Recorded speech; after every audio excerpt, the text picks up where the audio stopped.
Good evening and welcome to another edition of Mic'd Up. This week, the Louisiana Raging Cajuns will take on their final Sun Belt road test of the season when they travel to face the Troy Trojans. For a preview, we are joined by Hailey Sutton, sports anchor at WSFA in Montgomery, Alabama. So Hailey, let's start with this. Troy is 5-4 overall with really only one bad loss. What's been your assessment of Troy this year? Well, I think the first thing you've got to talk about when you talk about the Trojans is their defense, right? Their defense is spectacular this season. They rank nationally, I think, in 3 different categories, one of those being tackles for loss. So the defense has stood out since the beginning. I think the first week of the season when they played Southern, one of their brand new guys on the team snagged 2 picks. And we knew right then and there that the defense was going to be something to mess with. I think one of the things that I've been impressed with and something that Coach Chip Lindsey has noticed as well is his team's ability to kind of fight late down the stretch. You look at last week's game and how they put on 31 points and then South Alabama kind of made it close and heartbreaking down to the end. There was a bunch of injuries that kind of piled up and they were able to sustain and hold off. So it's a team that has a lot of dynamics to it, but they're a team that has, at least as of late in the season, they found a way to win and they found a way to compete. Now, you mentioned Troy's defense earlier, which ranks first currently in the Sun Belt in total defense. But when it comes to Troy's offense, I know Gunnar Watson and Taylor Powell have been splitting time lately at quarterback.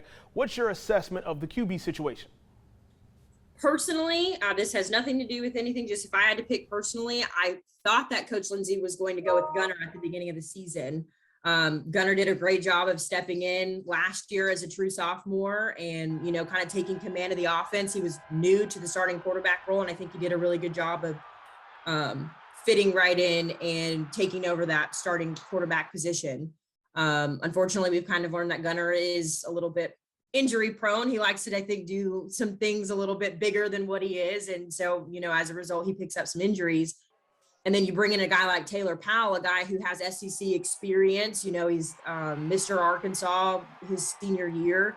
The quarterback competition was tight. They talked about it all season where, Coach Lindsey felt he couldn't go wrong either way. So right now, I think Coach Lindsey mentioned this morning that Gunnar will be kind of a game time decision with that potential head injury he picked up on Saturday. So, with that, you got to follow certain protocols. So he'll be a game time decision. But I think also, SEC experience, I think, trumps anything, no matter whether it's a minute or an hour, whatever it is. My final question, what would make a successful season for Troy? What would be considered maybe positive momentum for head coach Chip Lindsey and his group?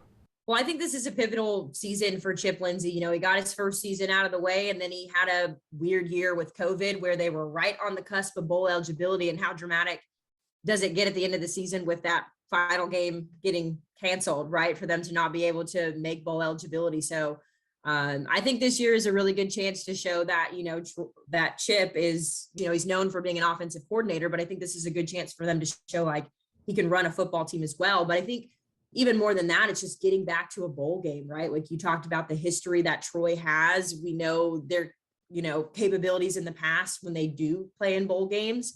And this is a team, I think, that deserves it. It was a team of a lot of returners, a lot of guys who, chose to put in the work last year during a weird COVID year and toughed it out. I mean, I can't talk highly enough about Carlton Marshall and BJ Smith, 2 of the guys that kind of have been in this program for decades, it feels like, right? But just 2 guys who embody what Troy football, really means and what it really looks like. So I think just getting a bowl game for them, not only does that show kind of the progress that this Trojan team has made under Chip Lindsey, but also just a way for those guys, to go out. So definitely this is kind of a pivotal year for Chip, but getting that bowl game for sure, finishing out, I think finishing out with, at least a couple wins, last 3 games of the season would be great, but definitely the bowl game is the biggest part. That's Hailey Sutton, sports anchor at WSFA in Montgomery, Alabama. Hailey, thank you so much for joining us. Thank you for having me. Go Trojans.